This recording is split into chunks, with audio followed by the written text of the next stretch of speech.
So to find the equation of this tangent line, you first want to begin with plugging in these values into this equation. So you plug in the x2 for the y2, the 9 for the y1, the x for the x2, and the 3 for the x1. After that, you're going to get, and then you get x plus 3, and then you plug in this value, this x value, right up there, into this.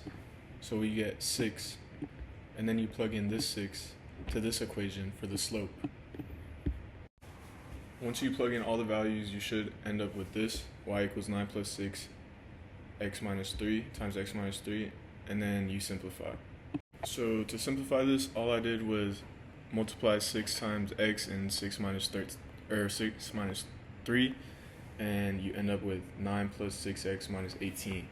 And after a little bit more simplification, you end up with the equation for this tangent line up there.